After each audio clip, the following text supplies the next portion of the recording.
Hello and welcome to Rev Sports once again. And this is another show, a brand new show on our platform, Monday Night Adda. And the World Cup is done. Spain have won their second World Cup, but we are in the football mode and we hope to continue it. We aspire to continue it throughout the year because we don't get to be much in our fan perspective, fans shows when we be on shows, but this football Adda will be for the fans, by the fans to discuss about world football at length. We will discuss about English Premier League. We will discuss about La Liga, UEFA Champions League, Europa League, and much more. Uh, Today, we're joined by, of course, two Manchester United fans who are having quite a tough time, as always. Ashok Nambudri, Ashok ji, welcome, and Snehashista. And my fellow Barcelona fan, Somnath, we are having a good time, Somnath. Great start of the season with a 5-0 win against Elche without a proper number nine, and of course, Rodri getting into the without Rodri getting into the pitch. But we'll come to that. But firstly, to start off with, Manchester United always creating histories, have been creating histories. This is the first time in the EPL history that Man United have lost consecutive openers of the EPL. What a great result to have, Snehajita. How hard it is being a Manchester United fan these days. It's very hard, no doubt about that. But yes, very disappointing. I think I was texting you while the match was going on. I think the first 45 minutes was enough to ruin the complete mood of the season opener. I think it was horrible, especially the way the all the players played, and I was very surprised with the playing 11 as well. Why not Sesko starting? Why you are playing the first game of the season with a complete new midfield? I know the signings were made, but still, I think Kobe Mino could have started. So not sure about the tactics. Again, same new season, same tactics. Not looking that much clear when it comes to Michael Carrick's stat, and that is the main astonishing thing. I think when someone does so well as an interim manager, United give that permanent job to him, and then coming into the next season, he comes up with a different kind of things, and things doesn't look as good as it was looking. So I don't know what is coming next. Hopefully, team will come back strong. If switch down next game at home, hopefully at Old Trafford, they can come good. But still, I as a United fan right now, I am also fearing Ipswich because if you see the way Ipswich played the first match week, I think they were quite good in terms of attacking and gameplay. So let's see how they do. But overall, things are not looking as that good considering the first match week. Ashokji, coming to you, the Red Devils always generous of the other teams, giving away points, and this is what the big teams do, right? And but Ashokji, on jokes apart, Michael Carrick, as Sneha mentioned, interim coach. Does Michael Carrick have that tenacity to manage a club like Man United? Because when players like Kobe Manu or Lenny Euro, who are newcomers also, but not getting the time they deserve on the pitch.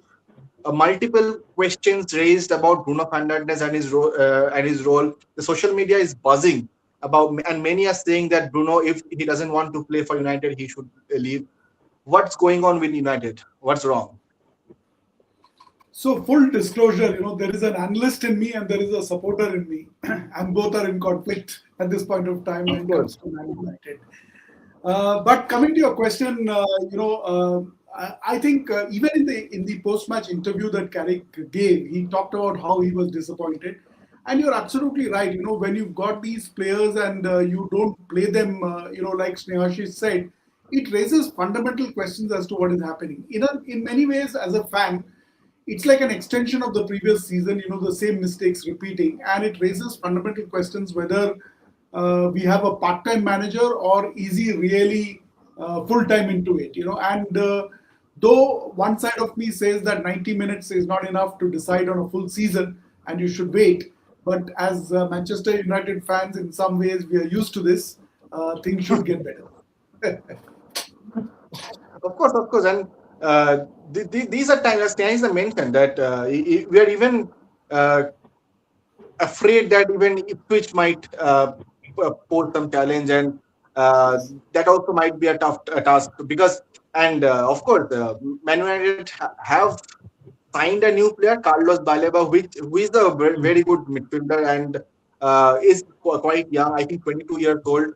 knows how to pull off long ranger shots, has a very good left foot, scored multiple goals from the long range and distance, also can use his right foot as well. Somnath, valuable inclusion in the team, you would written? I mean, obviously, for Manchester United, I think dropping points so early in the season would definitely cause them when the season will end. Actually, we have seen this in the last season as well. Manchester United, they picked up a very good form from the middle of the season till the end. Obviously, they got the Champions League spot also. Grades to that. But obviously, when it's English football, so many matches. It's not like Indian football that you will get only 30 matches per season. It's like 60 matches per season. The time is very less for the coach actually to give something better for the team. And Carrick, he did a great job for Manchester United last season. But I think after 2 to 3 matches, we should judge him. But obviously, without Casemiro, he was a stalwart in the Manchester United midfield.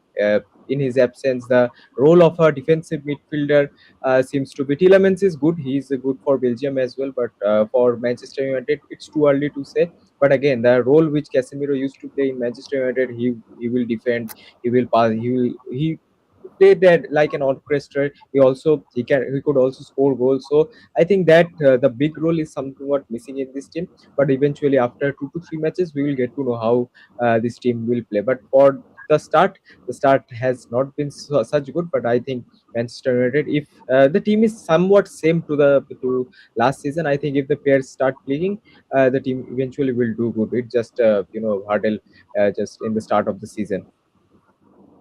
Very balanced answer from Somnath, as the as football analyst in him is coming up, and not the football fan. But jokes apart, but for the viewers who are currently watching, this is a very brand new show. Please do support us. Do put your comments. We will play those comments. We will discuss on that.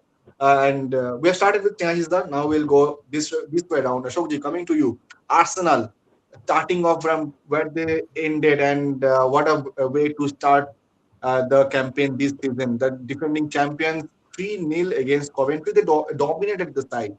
How far do you see this Arsenal team going? They're looking quite in shape. Your thought? Yeah, I think if there was one feature of the opening week that I would pick up, it is that the current champions are doing champion-like things for sure. So full marks to them. But I mean, the Manu supporter in me says that the intent has been made, but it's early days, and we should wait and see. To declare a championship in August is a fundamental cardinal mistake.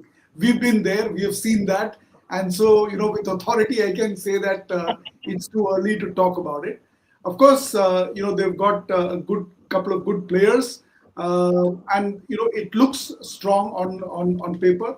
Of course, that first match was definitely dominating, but it's too early to declare victory in August, is what I would say.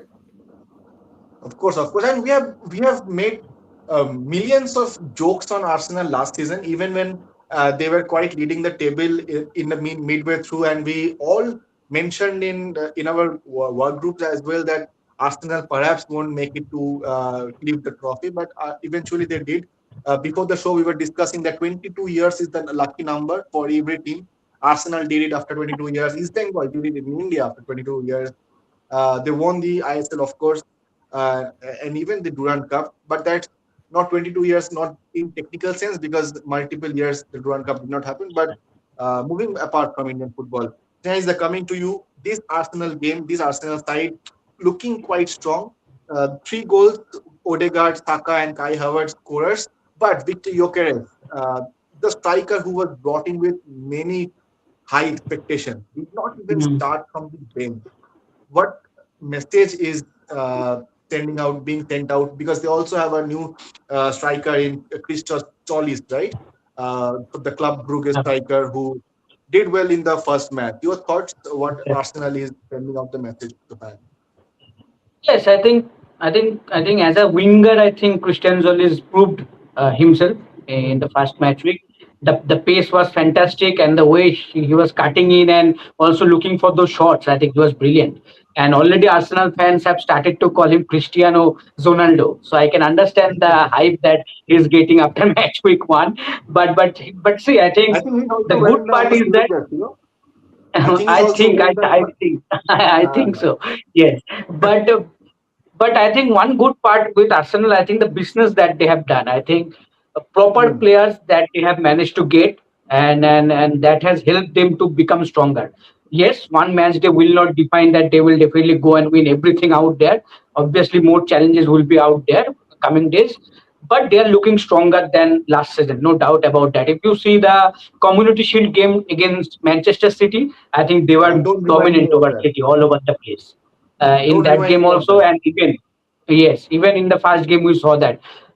And one thing that has changed, I think, what I saw in the first two games, I think this Arsenal team is seems like do not depend on the set pieces only to score goals. I think they are creating more chances from open play. I think that is what they are missing in the last season. But right now, with the right combination or maybe some new arrivals, I think somehow Michael Arteta has managed to come up with a better plan, and the players are executing as well. So good start for them. And for Victor Gyökeres, see, I think in terms of talent, in terms of potential, there is no doubt that he is a world class striker, and he is a number one striker along with Alexander Isaac for for Sweden. But maybe when it comes to game style and somewhere how Kai Havertz has been playing for Arsenal, I think that has helped Michael Arteta very much. I think that is why maybe even without using someone like Victor Gyökeres, he is managing to get this kind of results. Personally, from personal perspective, maybe for Victor Gyökeres, if this continues, it will definitely not help him. I think then he will need to look for somewhere for her near future. But as of all, Yeah. whatever is Michael Arteta doing as of now, it's going good for Arsenal fans. So I Of want to course. And come in so on that one yeah, and yeah. contest Absolutely. that a little bit. I agree with what Snehashi is saying in terms of Michael Arteta being in a comfortable space. But when you have Gyökeres with you and then you leave him on the bench for the match and still win comfortably, then it is either a superb, fantastic squad that they've assembled, or it is a very deep existential crisis for the team. And only in the next few matches will we know where we stand. So, like I said in the beginning, as a United supporter, Hmm. I'm happy for Arsenal, but let's not declare the title Yes, winners. will come back. Of course, of course.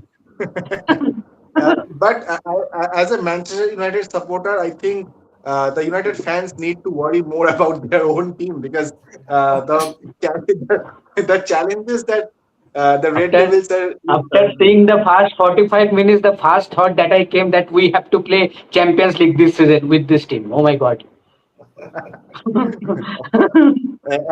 and your arch rivals have though a shaky start but have registered a win. But Somnath, coming to you, another team that we consider perhaps in the top six of English football, but I don't know why. Tottenham Hotspurs. They have perhaps spent more than a GDP of a smaller nation, but yet they are struggling in their first game, and they have also lost 3-0 against Brentford. Your thoughts on what's wrong happening to Tottenham Hotspur?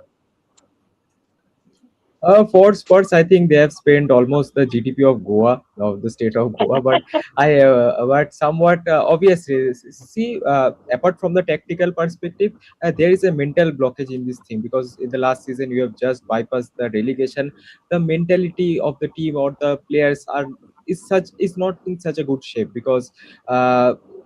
The players start doubting themselves whether we can compete in this league or not. We have just bypassed the relegation. We have obviously we have good players. I will give an example from Indian football. Sorry for that again. In the 24-25 season, East Bengal spend lump sum of money on their team just to win the AFC Challenge League. They have bought the best striker of the league, best midfielder of the league, but still they finished ninth in the season. You can guess what happened in the team. Obviously, there were injuries, but at the same time, the mentality was missing from that team. But when East Bengal won the ISL, the mentality of the team completely changed. And with just two foreigners, they were able to Hmm. defeat a four foreigner, five foreigner Mohun Bagan in the Durand Cup final. So it's all about the mentality. I think Tottenham again needs a fresh breath of air. and after that I think they will be good. But yes, it's a very good team. They have signed the national team, Netherlands national team center back Van Hickey, obviously Sandro Tonali is also a good player, Yeah. the best player of Italy right now. Uh, Signings were very promising. I think they need the perfect combination between them, and it's up to the coach whether Tottenham will get that combination right. And if they get right, they had to do it now.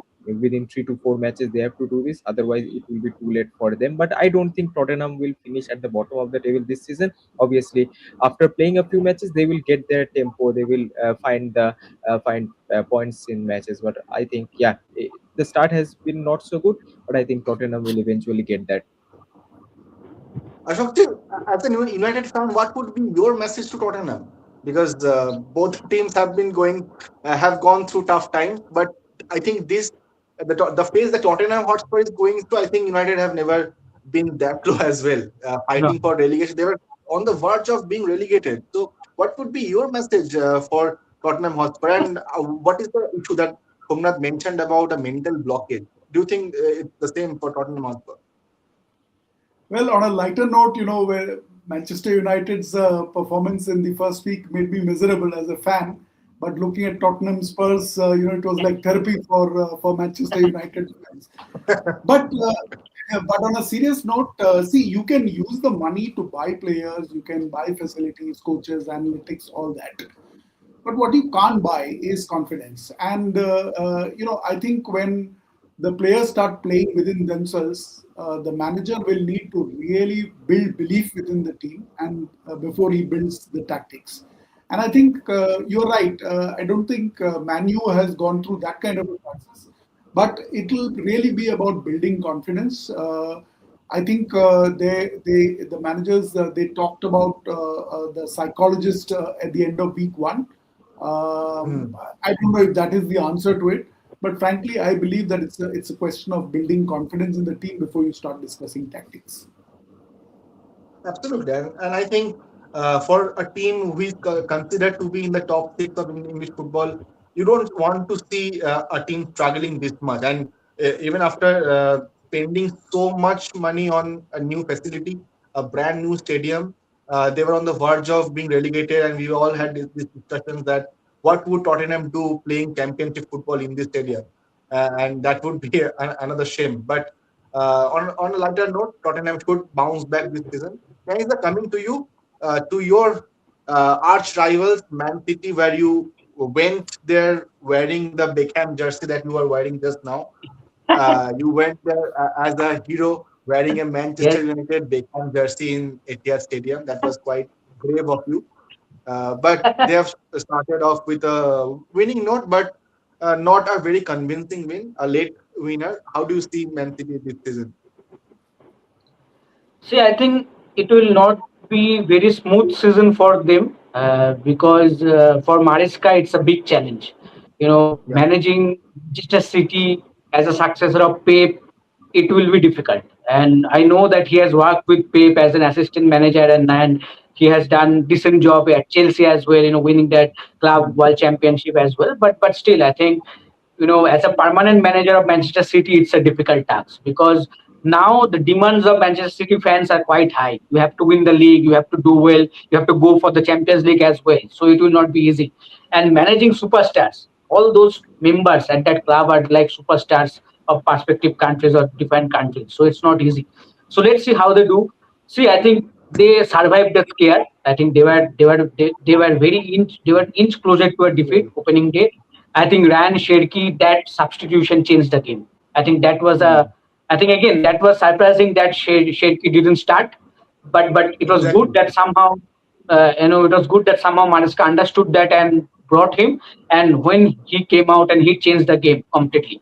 I think if you see the first, I think the second goal, that pass, that small pass, between three or four Bournemouth players, I think excellent, and good finish from Guardiol. I think that was a good finish from him as well. So I think they survived the scare. Good for them that they managed 3 points. Eventually, all these little moments will be pivotal when it comes to at the back end of the season.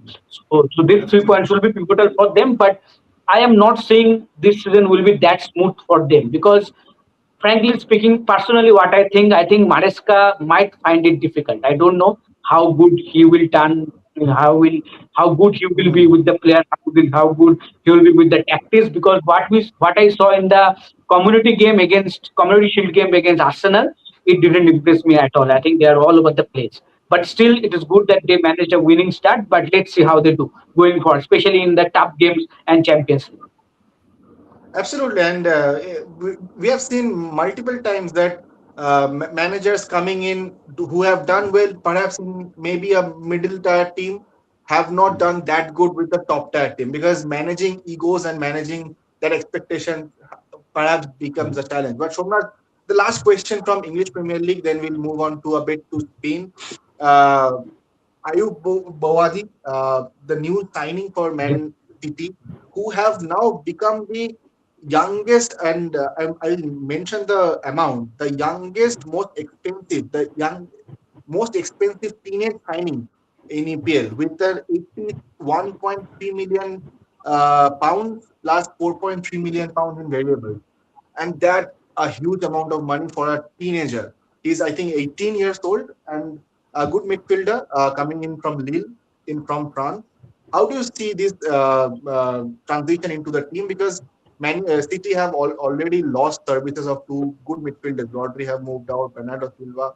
So I think it's a good addition to the team. But how big of a challenge will it be for the young man? Because it's a huge challenge for him as well, having that price tag on his head, and also playing for a team like Man City. Your thoughts on that?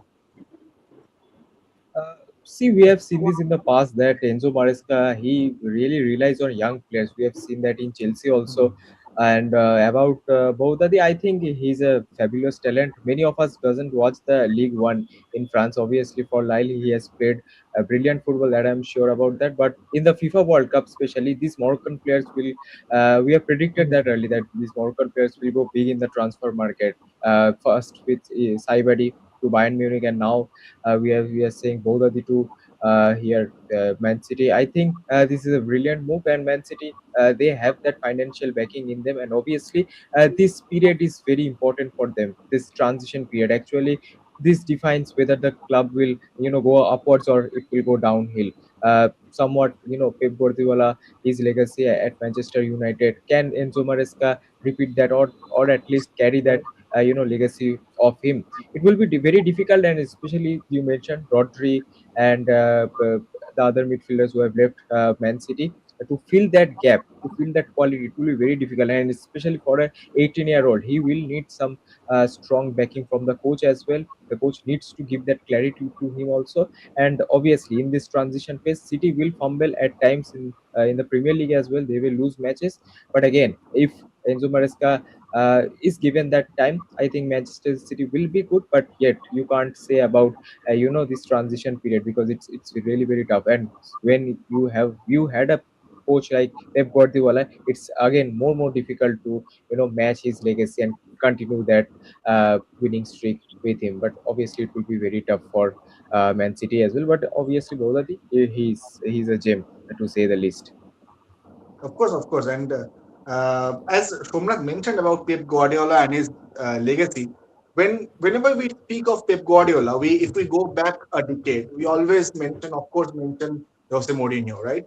That Pep Guardiola and Jose Mourinho rivalry, which we saw in Spain back in those days, Barcelona and Real Madrid. Now, Jose Mourinho, of course, going back to Spain and taking charge of Real Madrid, the second team for every Manchester United fan. After Ronaldo moved from United to Real Madrid, every fan migrated from England to Spain. And like that, Ashok, coming to you, how do you see Jose Mourinho's second stint with Real Madrid? They are off. They got the points, but it wasn't that convincing. How do you see this second stint coming up for Jose Mourinho in Real Madrid? Absolutely, it was not convincing. In fact, if I had to use a term that Indian political observers will really relate to, managing that Real Madrid dressing room is not going to be about man management, right? It's going to be about managing a coalition government, and that's something that we in India understand. So I think the narrative that used to be there earlier is not quite the narrative right now, and you will need to really look at it very differently in terms of managing a club like that. I think again I would say that from a Man United perspective, we've seen what it takes to break it down and then to recreate it, right? And so the real question is whether with this generation of players, is he going to be able to hold that entire unit together? Is going to be the challenge. Again, Yeah. too early to say, to declare any results. I think they did well, but too early to really say anything. Of course, of course. And Sneha, you are also, as I mentioned, that every Man United fan have a bit of Real Madrid in him, and you are a Real Madrid fan as well. Exactly. But well, Jose Mourinho and Real Madrid, we have lots of good memories, right, from back in those days. How are you looking forward to this second team with this new set of players? Because players like Vini Jr., players like Mbappe, and back in those days it was Ronaldo, right? But Mhm. Vini Jr., Mbappe, both not getting a very good rating in that game against Espanyol. I think around 6 and 6.5, something of that sort. But this generation is a lot different from that generation. How do you see this team, second team coming up? See, I think as Ashokji mentioned, I think it will be difficult and it will be very challenging for Moreno, no doubt about that. The first match week, 2-1 win, not convincing, but for me, I think it's a typical Jose Mourinho result. At last moment, somehow we managed to get that winner, get those 3 points, a typical Jose Mourinho match. So I think in that sense, I think he might be happy that, okay, I have started with a win. And again, SP, a new hero right now for new, Yes. Real Madrid fan, new, they are have started with Joselu 2.0. He has arrived. So yeah, good for them. Okay. Is get started with a winner. But see, I think the main the main thing that, as you mentioned, managing the ego. I think last season that was the main topic regarding Real Madrid, that something not going well between the superstars like Vini, like Mbappe, and obviously Jude Bellingham. Bellingham also had a good start to the season with that goal. Somehow Vini and Mbappe didn't look that good. Though at least they were looking much more sharper in that World Cup.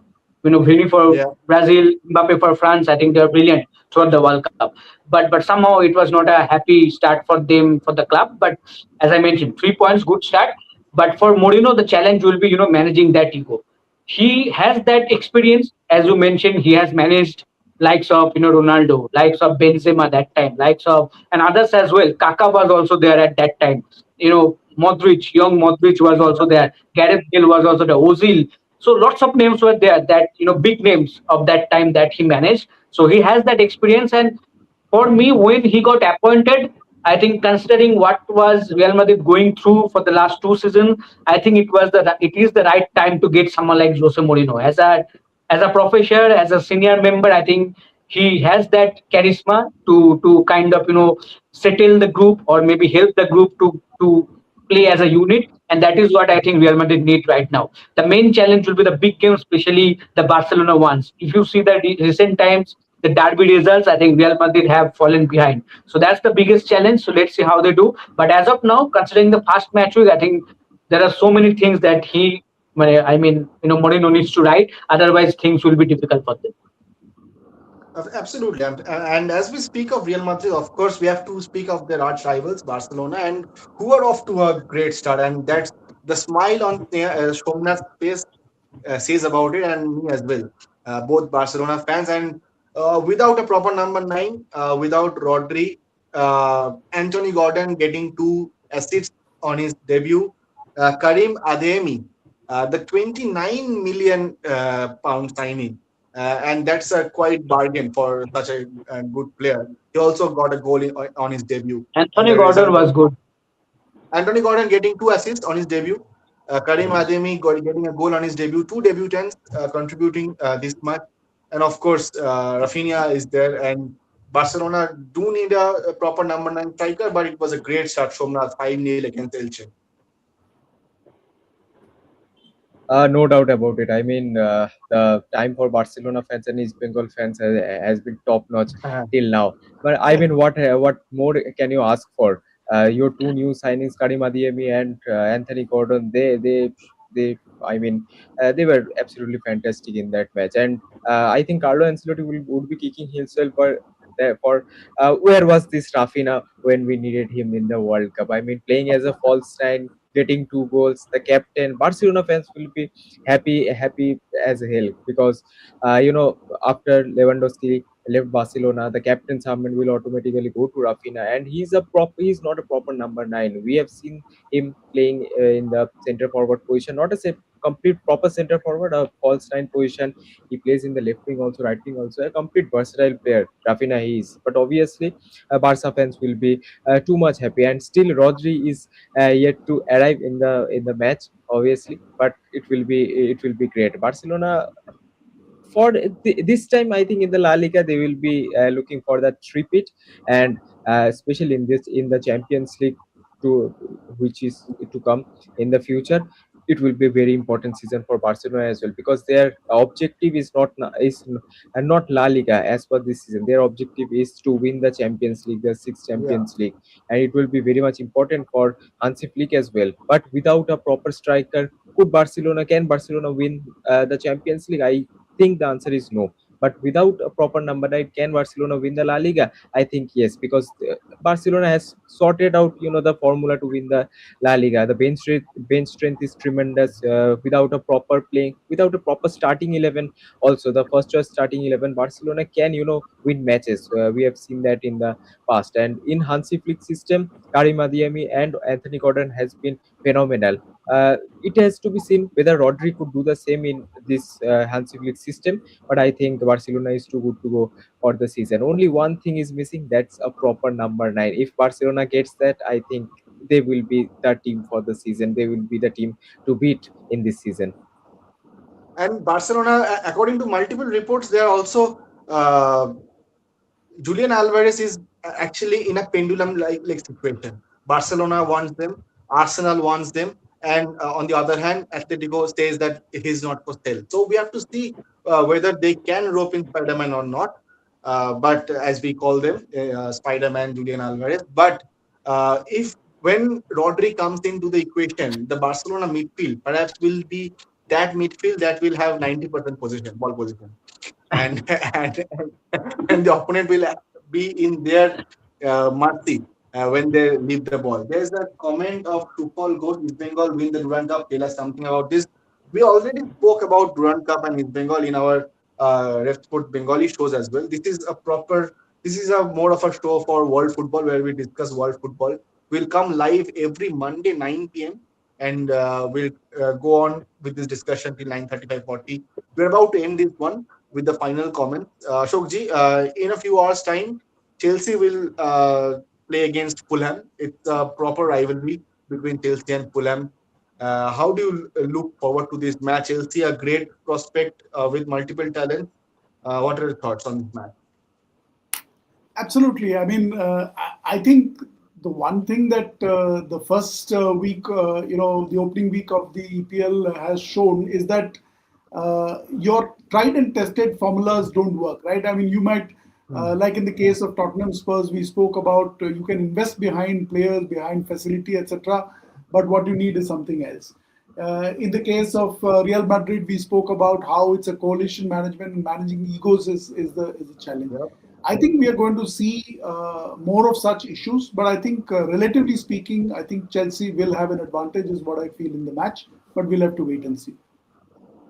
Absolutely. And we'll finish up shortly. We will already pass 3 minutes of our scheduled time. Teniza, Somnath, I'll end with you both with a prediction from the Chelsea versus Fulham match. It will be a cracker of a game. These two sides go long back when it comes to rivalry, Chelsea and Fulham. Your thoughts? Because a lot of bigger names of the teams have suffered in the first game we have seen. So, what are your thoughts? Prediction, short prediction. See, I think if you ask me, I think I'm more eager to see how Xabi Alonso does. I think as a new coach, that's a new challenge for him. After the Real Madrid stint, I think it's a new challenge for him. And Morgan Rogers, one player that I'm looking forward to see how he does for Chelsea. And the excellent talent, excellent how well, and he is a proven talent in this league. So now a new challenge when it comes to Chelsea. It's not easy. A great club. So playing for that club is a big challenge. So let's see how he does. But if you ask me, from a United fans perspective, I want this game to be ended in a draw, 1-1. So I'm going with 1-1. Somnath, your thoughts on this? Chelsea, I lot mean, of expectations. lot of expectations, very high budget team, and a lot of creativity. I mean, Sneshita mentioned Morgan Rogers as well as Cole Palmer. I mean, Yeah. very very scary team in the midfield, especially. But I trust. I have my faith in Xavi Alonso because the stint he had with Real Madrid not went so well. But I think in Chelsea he can do wonders for the team as well. But for the start of the season, I think Chelsea will get that edge over Fulham. I will predict. Narrow scoreline of 1-0. 1-0 they will win and start their campaign. But again, we have to see how this team gels up in Xavi Alonso's system. And obviously, the quality is there. The expectation are always high when it comes to Chelsea. So let's see what happens. But my prediction is 1-0 for Chelsea for tonight. Okay, nice, nice.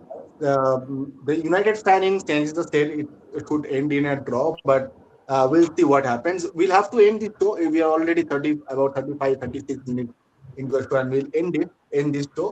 It was a fun chat so far, and we will be coming back every Monday from 9 p.m. We have a lot more other panelists as well. Rahul will join us in further shows. We have Subhanda who follows.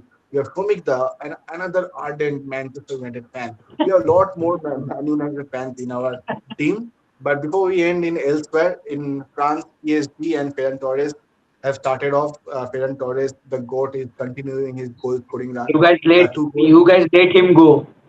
You guys didn't do well. Yeah. But he did his job. He did his job in USA, and that will be for the ages. But that's all for now. Thank you, Ashokji. Thank you, Sneha. Thank you, Shobna. It was fun. And to every viewer watching this, please do comment. We all know how much Indian football fans follow the La Liga, follow the EPL, any other footballing leagues around the world. We love to interact. We love to chat. We'll want to extend this chat beyond the 30-minute mark. And for that, we need your support. So that's all for now. We'll see you next Monday, exactly at 9 p.m. So that's all for now. Thank you so much. And hope Chelsea gets a good game or Fulham if you are Fulham supporter. But that's all. Thank you so much and good night, everyone.